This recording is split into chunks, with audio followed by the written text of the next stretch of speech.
Greetings and welcome to the 149th session of the online Optom Learning Series, OOLS. And for today's session, we have with us optometrist Jayant Priscilla Jacob Jayakumar. She received her bachelor's degree in optometry from the Bausch & Lomb School of Optometry, BITS Pilani, India in 2019. And she was also the best outgoing student of her class. After her graduation, she joined the Myopia Research Lab at the LV Prasad Eye Institute, Hyderabad, India, with Dr. Pawan Verkichala to understand the prevalence of myopia and its economic impact in the Indian urban population. She has presented at several national conferences, and I think her first paper, which she has very recently published, it's a very important paper which talks about the time trends of the prevalence of myopia in India and a prediction model for 2020. And this paper, I think, was an eye-opener for a lot of Indian optometrists to know what's going to happen to myopia in India, because we all know about the BHVI paper, which was a global perspective looking at globally, but this was something which looked at the Indian model. This was very nice.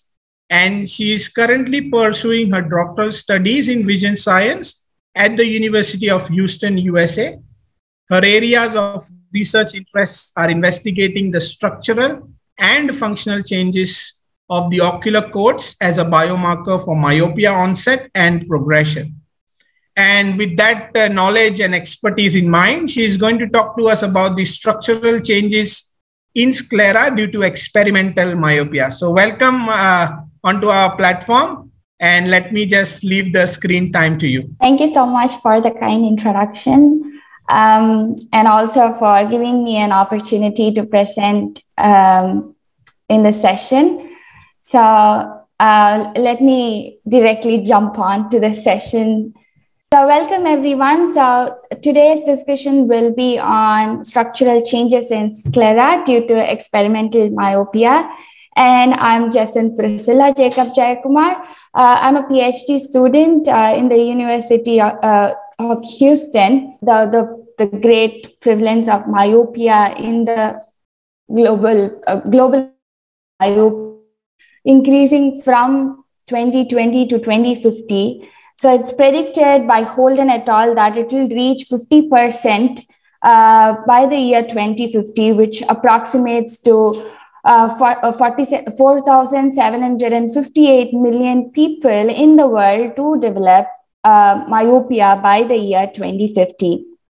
And our predictions for the Indian population was also similar in percentage, stating that it was near about 50% for the Indian population, and that was abstracted from 7 baseline studies for the year 2050. We know that myopia is multifactorial. It has got different risk factors. One could be the excessive near work, either in the form of electronic gadgets or in the form of hard copies. And the other important factor is time outdoors, which has different benefits of including maintaining the circadian rhythm, the release of dopamine, the increased light levels outdoors, and uniform dioptric fields outdoors compared to indoors. And also very less peripheral defocus that occurs more often indoors compared to outdoors. And there is always an effect of genetics where the parental history of myopia has a larger effect in transcending those genes to the children where they are at risk of developing myopia. So coming back to the definition of myopia, we know that when the eye is in normal relaxed state, the rays that's coming from the distant target comes to a focus in retina in an emmetropic eye. But in a myopic eye, as the eye has elongated in an axial dimension, now the rays that's coming from distant target focuses in front of the retina rather than on the retina itself. And this expansion could happen in different ways, and there are various theories which state these expansion could happen. And few of those models that were suggested for the ocular expansion are the equatorial expansion, where the expansion is speculated to come from the equatorial region. And the second would be the posterior pole expansion, where the scleral structures are changing only in the posterior part of the eyeball, and the global expansion, which is expected to occur overall throughout the eyeball itself. So these are three main expansion models that I've suggested. And the changes when these expansion occurs could occur in the sclera, the choroid, and in the optic disc. And there are quite a large amount of studies which state that the choroid goes through changes, the retina goes through changes, and they become thinner with ocular expansion. But why is sclera important? What's happening to sclera? Sclera, the word means sclera itself means scleros, which is a Greek word, and it means that it's hard and it's providing the mechanical support to the eyeball. And this could be thought in three different scenarios, where the extraocular muscle inserts onto the eye through the sclera, and still the sclera is able to hold them, anchor those extraocular muscles.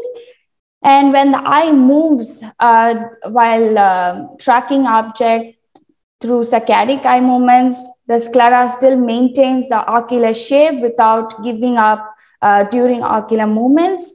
And also for the changes in the intraocular pressure, not just in the glaucomatous patients, but also that happens diurnally, where there is a change in the intraocular pressure in different parts of the day. So our main objectives would be to see briefly what's the anatomy of the sclera and how does the collagen fibril and the extracellular matrix changes in sclera with myopia, and also how does it affect the rigidness of the sclera. So coming to the anatomy of the sclera, it's broadly classified into the episclera and the scleral stroma. On the right side image, we could see that a histological section of the sclera here, where the very top portion in the dark purple indicates the conjunctiva, which is noticeable with a stratified squamous epithelium. And underneath that, there is this pale colored tissues with purple nuclei that you see, and they are very loose. These loose connective tissue that is immediately beneath the conjunctiva is the episclera that you see here. And the episclera has a rich blood supply. So you could also view the blood vessels in between, which is marked as BV here. And we could see blood vessels that are squeezing in between these connective tissues in the episclera. And there is a transition to a more dense connective tissue beneath the episclera, and we could see that it goes from a more irregular fashion to a more regular fashion beneath them. And there are a lot of cell nuclei that you can see in the episclera compared to the scleral region, showing that there is a complex tissue that is packed apart from the cells itself, and the tissues here indicate the collagen fibers, the dense collagen fibers in the stromal region when compared to the episclera. And below this stromal region, we could see the darkened tissue here containing the melanocytes, the fibroblasts arranged in a regular fashion beneath the stroma. So to summarize, the sclera has these two broad regions, the episclera and the scleral stroma. where it could be differentiated with the large amount of cells and the blood vessels in the episclera, and more organized, irregular connective tissues, densely packed with the collagen fibers noticeable here compared to the episclera. And when we go back to see the anterior OCT image, we could compare the histological findings to here, to the anterior segment OCT. The very faint line on the superior part is the conjunctiva.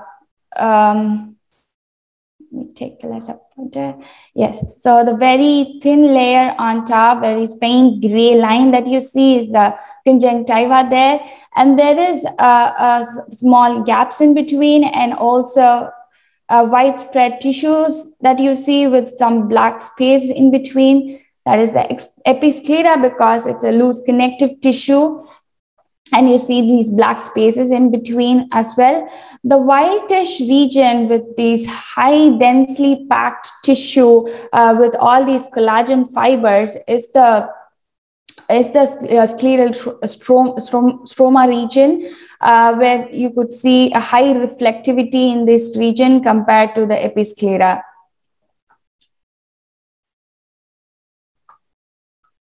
So what is actually present in the sclera that it is making the sclera itself is the collagen fibers that we saw before. So there's these tight packed fibers in between, and in between the fibers there is this ground substance that you see as in between these white regions, and these contain proteoglycans, myofibroblasts, glycosaminoglycans, and melanocytes.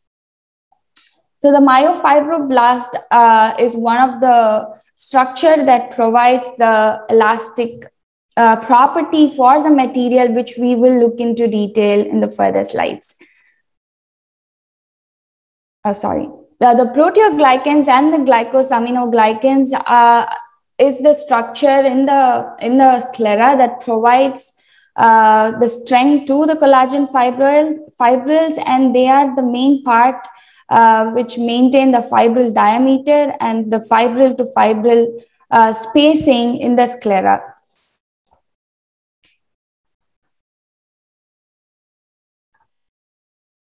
And most of the sclera, as we saw in the previous slide, contains the collagen fibrils. And with respect to the thickness from the anterior portion to the posterior portion, the sclera keeps changing in thickness. And we could see that at limbus, it's more of 0.5 millimeter plus or minus 0.11 millimeter. And as it goes gradually towards the posterior pole, we could see it's near about 1 millimeter thick at the posterior pole. And when it comes to near the lamina cribosa, whereas at this region, the sclera gets fenestrated and it's more prone to traumatic damage as well, as it is very thin of 0.39 to 0.4 millimeters near the lamina cribosa. It is also thin at the site of muscle insertions as well. This is an electron microscope image of a sclera, scleral collagen fibrils and the corneal collagen fibrils here. And we could see that, so before I explain, I would like to ask the question, why is cornea transparent? Could you run a poll? Yes, I have launched the poll. Thank you. And yeah.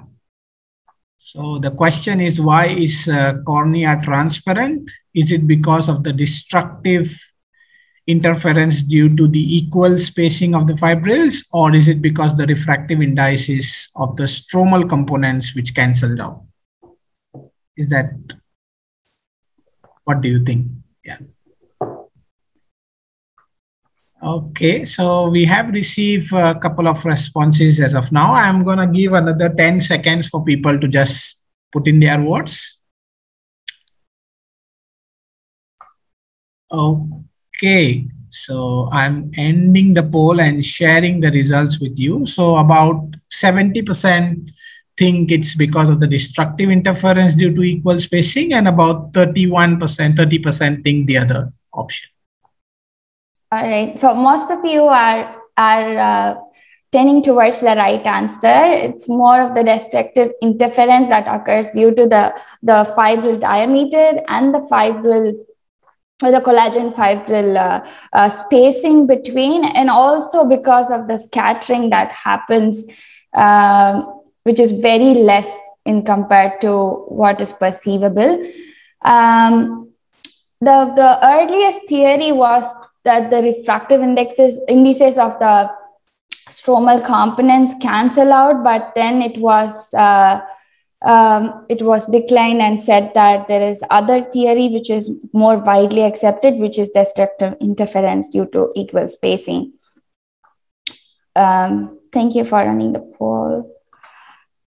So I'm coming back to the same slide.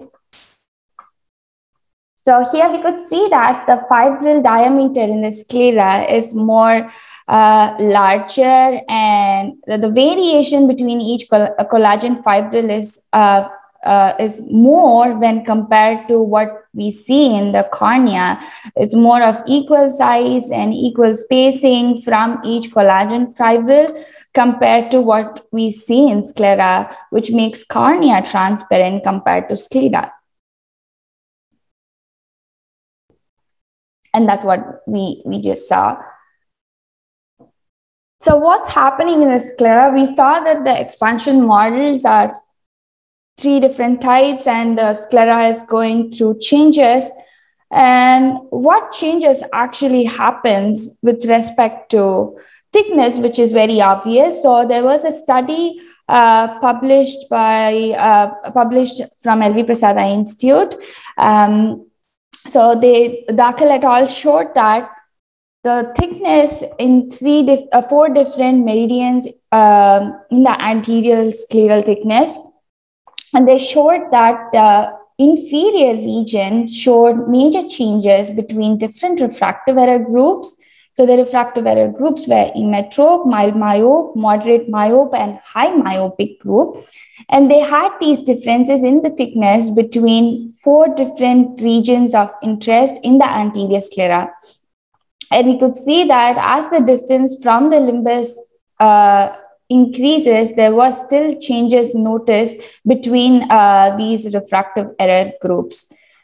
So seems like the inferior region is also showing some changes with respect to refractive error, and they also suggested a new expansion model, which is an asymmetric global expansion model, because the inferior region of the sclera showed different changes when compared, different changes in the myopic versus the control groups, compared to the different regions of the anterior sclera, namely the nasal, temporal, and the superior regions.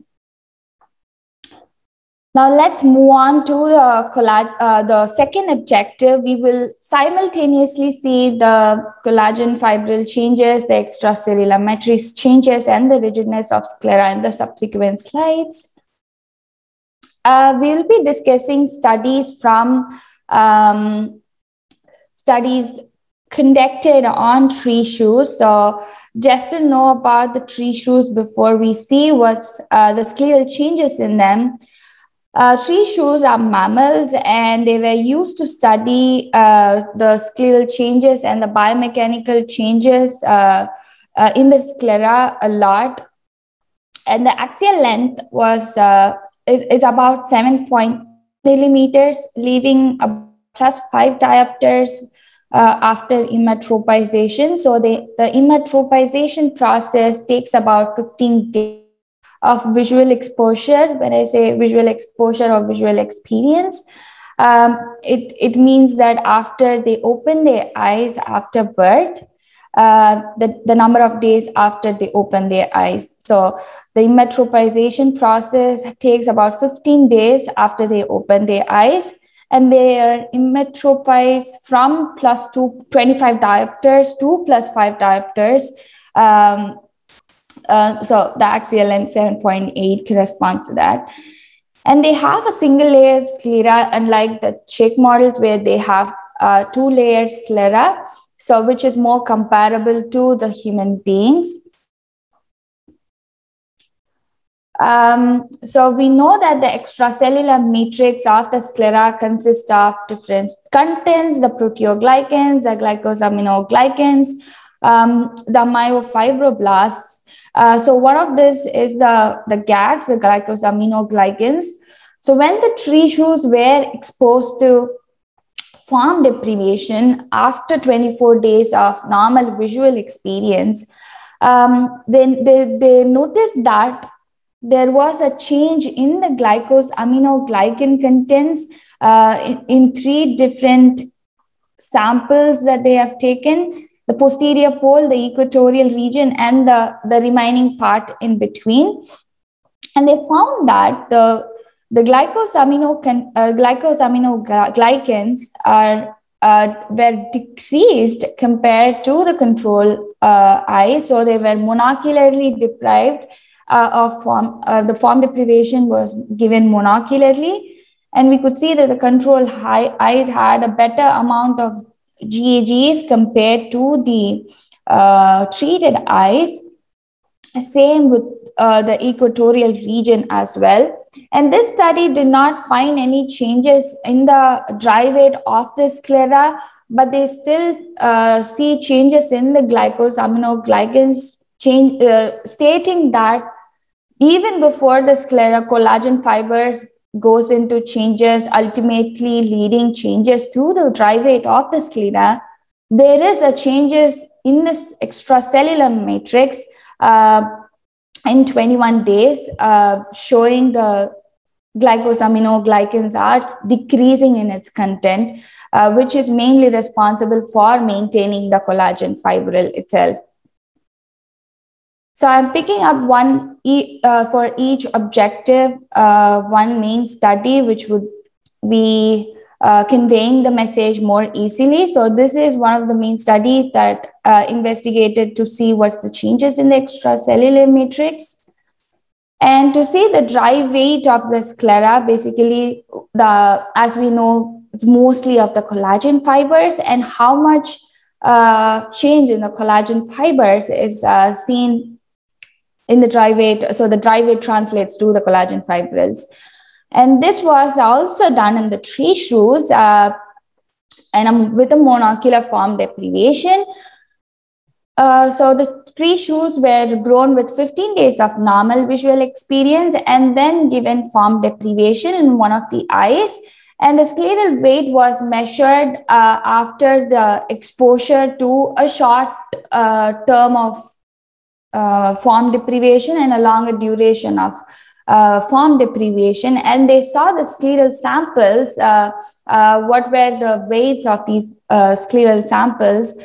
And they see that in the normal animals, both the eyes had an equal amount of dry weight, whereas in the short-term myopic animals, we could see that the scleral dry weight significantly reduced when compared to its control eye, and so as in long-term myopic animals as well. And we see this because there is a decrease in the collagen fibril diameter, and also causing changes in the dry weight in the sclera in both of the short-term and the long-term conditions. So creep rate might sound new to all of you. So creep rate is nothing but how much is the sclera going into a permanent change. So when the sclera is expanded, or any structure, if they are elastic, we need to know how elastic is the material. So basically these materials are mounted to a system, and they are pulled with a amount of load, and then the creep rate of the material is calculated. So how elastic is this? So we know that a particular amount of elasticity is there, after which it goes through a permanent change. Just think of a rubber band where you could see that it's more elastic up to a particular limit, and then it becomes fragile, and then it breaks. So the similar thing happens to the ocular structures as well, where we could see that it goes through an elastic limit when there is a particular amount of load. Here we could think that the force or the axial elongation that's happening, and up to a particular limit, there is some amount of elasticity that's present, after which it goes through the creep or the permanent changes in the sclera with the increasing amount of load.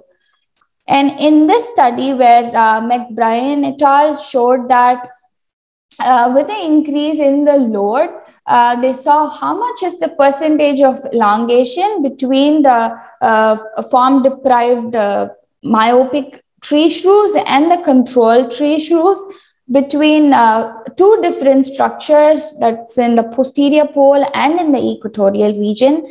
Here we could see that the empty squares and empty triangles are the control eyes for the posterior region and the equatorial region respectively. And we could see that these are, and the filled circles are for the myopic eyes. And the empty circles are having a very less extension when compared to the filled symbols here, indicating that the control eyes had a very less extension for a more amount of load. So as the load increased, the amount of extension was very less. Or you could state that the creep rate was very less in them compared to the myopic eyes. And we could see that they also varied in region. The posterior region showed very less extension compared to the equatorial region. And one of the reasons could be the change in the thickness itself, where it has more support from the extracellular matrix. So from this, we could know that the scleral elasticity depends on the region as well as the amount of load or the defocus, or we could say the force with which the axial expansion is happening. Now, what's the role of myofibroblasts? So if you all could remember, before we discussed about one of the contents in the scleral stroma is myofibroblast, which is one of the important components in maintaining the flexibility of the tissue. Here we could say maintaining the extensibility of the tissue or the expandability. This is because the myofibroblasts have the capacity to sense the stress in the tissue with an immediate effect of defocus or any change in the stress in the tissue, basically. And this also regulates the matrix contraction. So it senses the information that it gets the signals of stress, and then it's an immediate contact with the extracellular matrix through these cell junctions.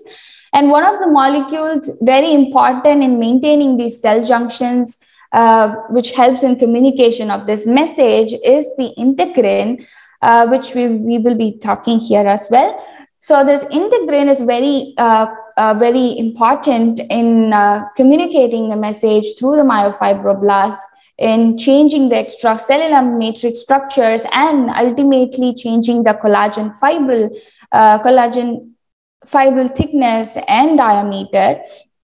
So if there is any effect in the integrin binding molecules, then that would also affect the changes in the extracellular matrix, which in turn will affect the creep rate or the expandability of the eye. So it's all linked to each other. So if I'm going to repeat it once again. So if there is any change in the integrin, which binds to the cell junctions, which is important in communicating information from the myofibroblast, then that's going to affect the collagen fibrils as well, thereby changing the expandability of the tissue itself.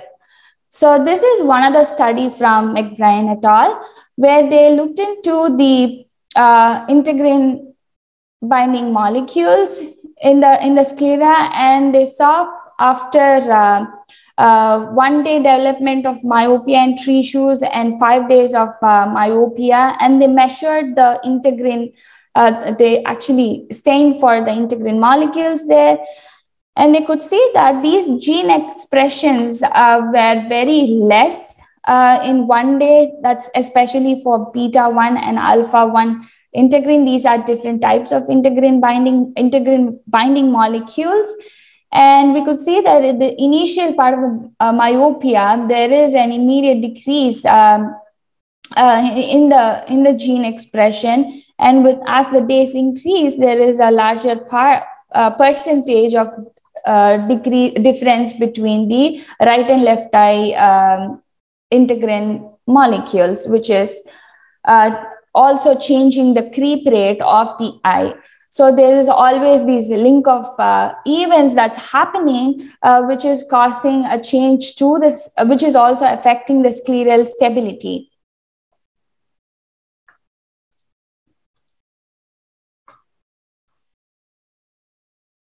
So to summarize, we saw that there is an effect in the retina, the choroid, but ultimately any change has to come up to the sclera to get into the axial elongation process. So there is a visually generated signal wherein from the studies discussed, we saw that it's the form deprivation as a visually generated signal compared to the normally developing eyes. So there is signal that's picked up by the retina, the choroid, and ultimately passed on to the sclera, where the extracellular matrix remodeling happens, where we saw it decreases the collagen fibril diameter, and also affects the synthesis because the glycosaminoglycans are affected from our previous slides, if you can remember. It also degrades the collagen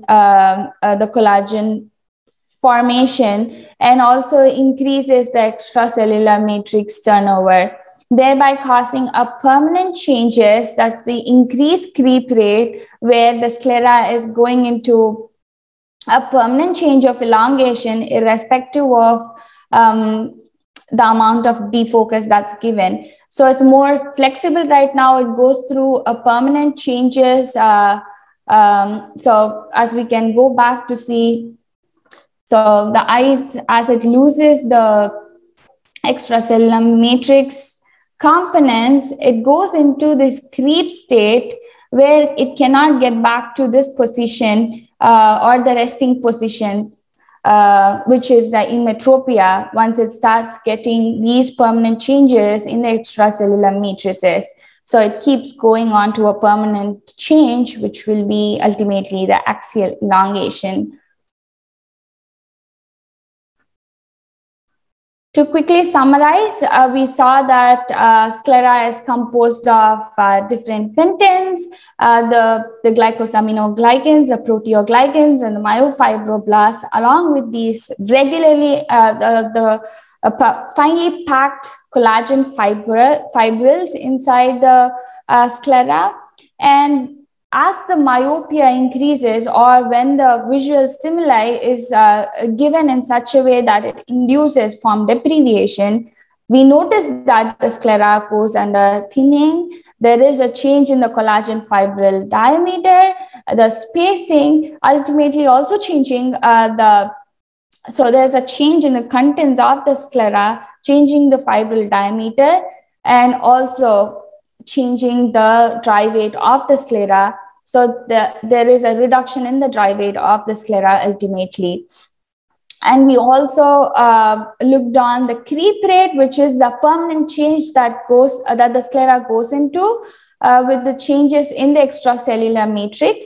And there is an increase in the scleral creep rate as there is as the scleral contents change and becomes more myopic.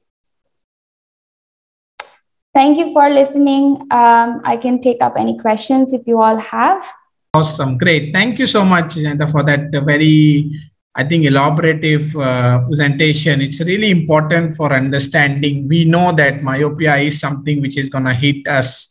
It's already hitting us, because of the pandemic in a rate which which we didn't expect, right? And it's really important for us to understand what structural changes happen so that we can help our patients to slow down that progression. So thank you so much. Very, very elaborative, and I would say packed up with really important evidences. As we know, it's very limited in terms of structural changes. Awesome. So do have a couple of questions on the chat. I'm just going to share them with you. Do you have any idea on how much sunlight deprivation is needed to destruct the collagen arrangement or the choroidal thickness in humans? Is there any evidence which you are aware of? Or is there relation? Probably. First is, do we know if there's any relation, and any idea about I'm sure there is evidence stating there is a change. So they also looked into what is the scleral collagen fibril changes with different amount of lighting, not essentially the sunlight, but different amount of lighting. And there is a changes with respect to different amount of lighting as well. And it's also essential that so it's usually done in animal models, and the tree shrews which were exposed have to have these normal day and night cycles, irrespective of having, a longer duration of light or different illuminations, and which time are these animals exposed to the light is also very important, rather than just the sunlight itself. All right. Okay. And let's just look at some other question here. How does the circadian cycle cause myopia progression? Again, it's not directly related, some of the questions, but I thought just take it up so that you can share some ideas if you have. Yeah. So the circadian cycle has a different mechanism where it's going to affect the melanopsin pigments, thereby affecting the melatonin. That's going to, again, the center in the brain that's going to modulate the sleep-wake cycle in the body and causing changes in the ocular structures. I think this is a rather complex process that's happening in a different cycle. I think if Dr. Austin is here, she'll be the best person to explain. Yeah, I do understand, because it's such a complex thing, and we still, as I know, experts say, it's not us. Experts say we still don't know what's happening for myopia progression. We have a lot of theories here, but we still exactly don't know what's happening. So it's more to do with the melatonin levels in the body that's getting affected due to the circadian rhythm, to keep it more simple for the myopia progression. That's right. Okay. So we'll come back if Dr. Austin can put up on the chat, or if you want to come up and let us know something, we can allow you to do that. Please just let us know on the chat, and we'll come back. Awesome. Let's look at another question. Again, this is really something which I also wanted to ask. Now that we know that sclera is involved in the changes and all of that, how does that relate into clinical practice? Any expertise or anything which you would want to share here? How do we make it into relatable to clinical practice? So the clinical practice would be ultimately seeing if there is any measurement that could measure the scleral rigidness, or how rigid the sclera is, and you would able to identify, is this person risk at myopia progression? Should we put them into any strategies, or recommend them for a more change of lifestyle for them? That would be more of the clinical side that I can think of for now. Yeah, more of an early detection of the scleral changes or the rigidity of the sclera. Yeah, that's right. So if we have if we know that the X amount of rigidity is there, maybe we can probably predict if this is going to be a more myopic progression compared to people who have a different kind of rigidity. That could be something, I think, in the future, which we can look at. That's what I think you were trying to say. Yep. And a couple of more questions. Any idea on the mechanism on which the eye communicates to the sclera about the growth? I know you talked about the defocus and then the extension of the retina and the choroid, which eventually leads to the sclera. But anything you would like to add on this? Yeah, so there are these studies which are done with atropine, where they showed that it binds to the muscarinic receptors in the body, especially in the eye. And there is a cycle of a preventive or a protective mechanism that's happening when atropine is instilled, and then it binds to the muscarinic receptors. That's more protective. In the same way, there are few studies which are showing that few supplements get binded to the adenosine receptors in the sclera, thereby preventing the ocular growth. I couldn't think of the exact mechanism or the cycle, but there are these receptors where it goes and binds to, which is acting as one of the major roles in the ocular growth. Okay, great. And I think one question is by our very own Jyoti Balaji sir. He would like to ask, and I'm just allowing him to ask via audio, so it's much more easier. So go ahead, Jyoti Balaji sir. Thank you so much. And Jacinth, it's a wonderful, wonderful presentation. I really enjoyed. And thanks to arranging this kind of a work you keep continuing. My question is very simple. Currently, there are three major ways people control the myopia right now, controlling myopic strategies. One is the low dose atropine.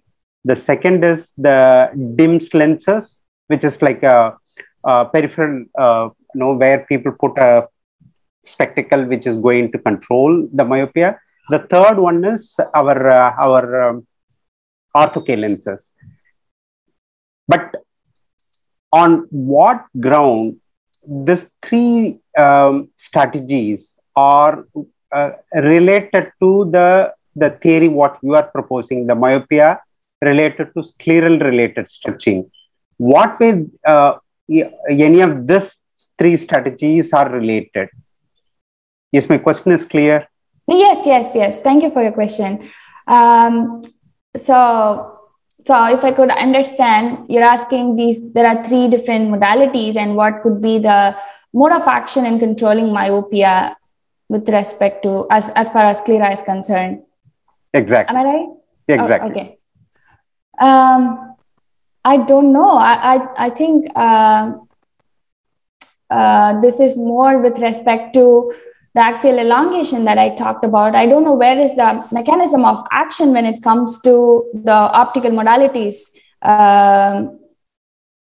when we used to correct them. But I can think of one of the slides that I showed where there is this very first part is the visual stimuli that's going, and then it's triggering the retina, the choroid, and then the sclera. So it's more important what type of visual stimuli that we are getting, where the optical mechanisms, the optical corrective options comes into play, providing more better periphery, which is now altering the change, the visual stimuli in the retina, then to the choroid, then to the sclera, is what I can possibly think of. Thank you. Thank you so much. Did I answer your question? Yeah. Oh, thank you. Awesome. Great. And I think Dr. Pawan would probably like to add something. So I'm just allowing him to unmute and, share his expertise, because he is working in a myopia research lab, and I think one of its kind. So, Dr. Pawan, all yours. Well, it's a privilege to share the stage with Jacinth Priscilla, of course. And thanks for pulling me in, Fakhruddin. I would have come prepared if I had known that you would be asking more questions to me. This is like a viva now. I think the brilliant question by Mr. Jyoti Balaji. I was just started to think while you were discussing the same question. The different mechanisms do exist in terms of the myopia genesis. Everybody shoots and believes and shoots at one different theory. Somebody might believe peripheral defocus, somebody might believe in lag, somebody might believe in mechanical tension, somebody might just believe in the dopamine release. Let's say if sclera is the one that's communicating and there's something to do with sclera.